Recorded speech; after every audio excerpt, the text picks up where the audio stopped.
सुल्तानपुर में एक ठाकुर समाज की लड़की ने एक दलित समाज के लड़के से शादी की और ये शादी सोशल मीडिया पर इन दिनों चर्चा का विषय बनी हुई है। हालांकि शादी को काफ़ी लंबा समय हो चुका है, लेकिन शादी को लेकर जाति के कारण जो है लड़के और लड़की ने किस तरह की समस्याओं का सामना किया है, उसको लेकर जो ठाकुर समाज की लड़की है उसने बहुत सारे खुलासे किए हैं। आज इन्हीं सारी चीज़ों को लेकर मैं आपके सामने पेश हूँ। नमस्कार, मैं राहुल यादव। दरअसल भारतीय समाज में जाति व्यवस्था ने कितनी गहराई तक अपनी जड़ें जमा रखी है और इसके कारण आए दिन लोगों को किस तरीके की समस्याओं का सामना करना पड़ता है, इससे भी इस इंटरव्यू से बहुत सारी चीज़ें निकलकर सामने आई हैं। दरअसल दलित समाज का लड़का होता है और ठाकुर समाज की लड़की होती है, दोनों में पहचान होती है और दोनों शादी करने का फैसला करते हैं। दोनों को पता था कि अगर घर में ये बात बताई गई तो हो सकता है कि घर वाले इस बात पर सहमति ना जताएं। इसीलिए दोनों ने कोर्ट मैरिज की और शादी करने के बाद दोनों दूर चले गए और रहने लगे। जब दोनों के बीच एक बेटी हुई, उसके बाद दोनों घर आने का फैसला करते हैं। और जब लड़का घर आता है तो सबसे पहले वो अपने गांव में अपने घर के पास कुछ दूरी पर एक जगह किराए का कमरा लेकर के रहता है।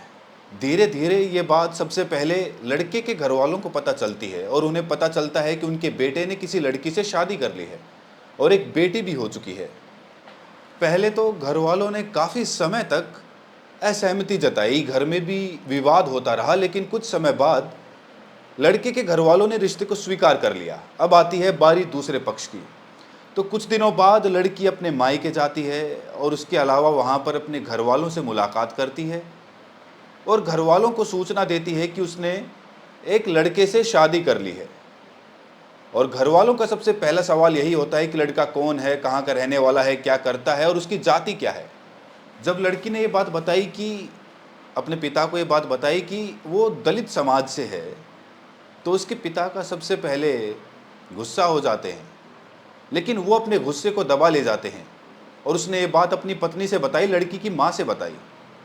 और लड़की की माँ इतना सुनते ही बहुत तेज तेज से रोने लगती है। ऐसा लगता है कि उसे कोई बहुत बड़ा सदमा लगा है, कोई झटका लगा है, कोई चोरी हो गई, कोई डाका डल गया उसके घर में। और ये सब चीज़ें देखकर वो लड़की बहुत ज़्यादा घबरा जाती है, डर जाती है और उसने अपने आप को एक कमरे में बंद कर लिया। और उसके बाद लड़की की माँ कमरा खुलवाती है और काफ़ी देर तक वो लड़की दरवाज़ा भी नहीं खोलती, अपने आप को कमरे में अंदर बंद रखती है।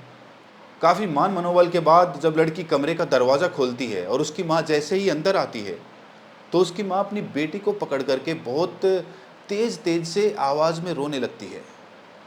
और उसके बाद ये मामला शांत रहता है दिन में, लेकिन रात में फिर से लड़की की माँ लड़की के पास आती है और उसको एक आइडिया बताती है। उसको कहती है कि अगर तुम मेरा आइडिया मानोगी तो हम इस पाप से, इस कलंक से बाहर निकल जाएंगे और इसके अलावा समाज में बेइज्जती भी नहीं होगी, बदनामी भी नहीं होगी। और वो आइडिया इतना ख़तरनाक था कि लड़की जैसे ही इस आइडिया को सुनती है उसके पैरों तले ज़मीन खिसक जाती है और वो दंग रह जाती है कि उसकी माँ ने इतना ख़तरनाक प्लान उसके लिए बना रखा है, उसके पति के लिए बना रखा है। उसकी माँ बताती है कि देखो, तुमने शादी ज़रूर कर ली है दलित समाज में, लेकिन अब उस लड़के को हम हत्या करा देंगे और उसको किसी न किसी बहाने से उसकी दुर्घटना घोषित कर दी जाएगी, लेकिन तुम्हें उस लड़के को बोलना पड़ेगा और उसके अलावा समाज में बहुत बड़ी बदनामी होगी वरना। लेकिन लड़की की यहाँ पर दाद देनी पड़ेगी। उसने बहुत बहादुरी और बहुत दिलेरी का काम किया और उस लड़की ने अपने परिवार से अपनी माँ को बताया कि वो उस लड़के का साथ नहीं छोड़ेगी और किसी भी सूरत हाल में कुछ भी हो जाए वो लड़की उसी लड़के के साथ, जिसके साथ उसने शादी की है, उसी के साथ ज़िंदगी बिताएगी। तो रात तो किसी तरीके से बीत जाती है। इसके अलावा उसके पिता अगले दिन किसी ज़रूरी काम से चले जाते हैं और दोपहर में जैसे ही आते हैं तो वो लड़की अपने पिता के लिए पहली बार खाना बनाती है। इसके पहले लड़की कभी घर में खाना नहीं बनाती थी और वो लड़की बताती है कि वो बहुत संपन्न परिवार से है। उसके घर में उसके पिता रेलवे में एक बहुत बड़े अधिकारी थे। उसके अलावा उसके घर में कई सारे नौकर हैं और खाना बनाने वाले भी लोग हैं। उसने कभी घर में कोई काम नहीं किया, लेकिन उस दिन जब उसके पिता आते हैं तो अपने पिता के लिए खुद खाना बनाती है और ये सब चीज़ें देखकर पिता कहीं ना कहीं प्रभावित होते हैं। लेकिन माँ अपनी ज़िद पर अड़ी हुई थी और माँ कहती हैं वो उस लड़के का साथ छोड़ दे, वरना उसकी हत्या करा दी जाएगी। लेकिन लड़की जो कहती है वो अपने पति का साथ किसी भी सूरत हाल में नहीं छोड़ेगी। वो अपना मायका छोड़ सकती है, अपने परिवार वालों को छोड़ सकती है, मायके वालों को छोड़ सकती है, लेकिन पति का साथ किसी भी सूरत हाल में नहीं छोड़ेगी।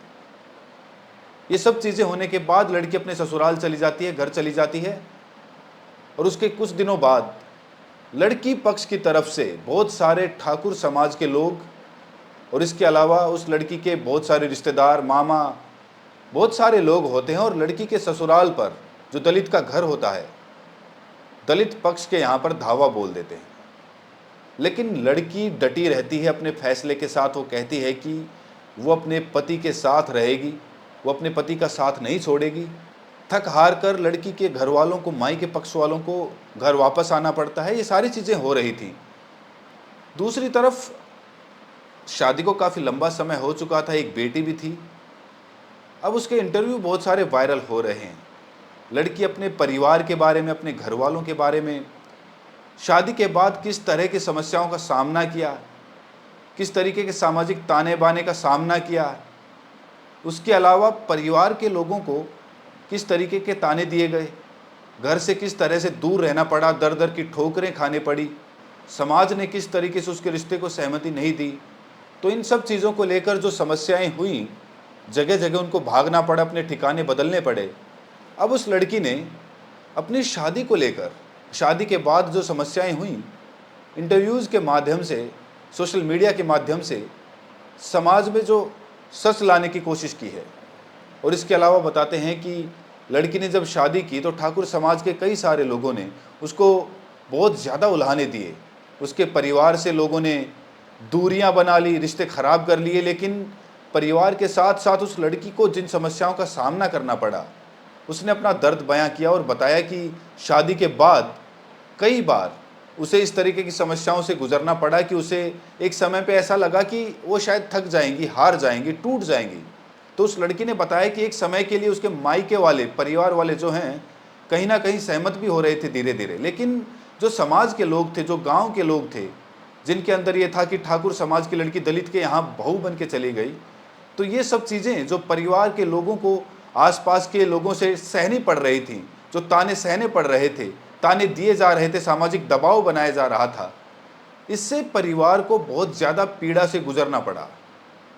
हालांकि एक ये सच्चाई है कि आज भी आप शहर में हो, गांव में हो, कहने को हिंदू एकता की बातें की जाती हैं, लेकिन समाज में जब कोई जात से अलग जाकर शादी करता है तो बहुत सारी समस्याओं का सामना करना पड़ता है, जिसके बारे में वही लोग बेहतर जानते हैं जिनको इन समस्याओं से होकर गुजरना पड़ता है। और कहीं ना कहीं भारतीय समाज में ये एक बहुत बड़ी कमज़ोरी है, हिंदू समाज की ये सबसे बड़ी कमज़ोरी है। लेकिन जब कोई समाज में सामाजिक एकता, युवा वर्ग सामाजिक एकता बनाने का प्रयास करते हैं, जातियां तोड़ करके जब वो शादी करने की कोशिश करते हैं, सीमाएं लांघने की कोशिश करते हैं, बाधाओं को पार करने की कोशिश करते हैं, तो यही समाज उनको नोच खाने के लिए तैयार रहता है। तो फिलहाल सुल्तानपुर की ठाकुर समाज की इस लड़की ने, जिसका नाम संगीता है, जिस दिलेरी के साथ दो परिवारों के बीच में बैलेंस कायम किया है और जिस दिलेरी के साथ अपने रिश्ते के साथ समाज में बनी हुई हैं, उसकी बहुत ज़्यादा सराहना और प्रशंसा हो रही है। पहले मीडिया से ये लोग दूर रहे, लेकिन अब मीडिया में आकर उन्होंने सोशल मीडिया पर कई सारे इंटरव्यूज़ दिए हैं और अब वो इंटरव्यूज़ लोगों के बीच में आ रहे हैं। लोग उनकी प्रशंसा कर रहे हैं, उनके बारे में जानना चाह रहे हैं, खासकर उस ठाकुर समाज की लड़की को जिसने विपरीत हालात में भी, कई सारी कठिन परिस्थितियों में भी उसके बावजूद अपने फैसले पर अडिग रही। तो फिलहाल सामाजिक सरोकार से जुड़ी इस कहानी को लेकर आपकी अपनी क्या राय है? अपनी प्रतिक्रिया कमेंट बॉक्स में ज़रूर बताएं। अगर आप चैनल पर पहली बार आए हैं तो सब्सक्राइब करें, नोटिफिकेशन बेल को ज़रूर प्रेस करें। तो मिलते हैं अगली वीडियो में, तब तक के लिए अपना ख्याल रखें।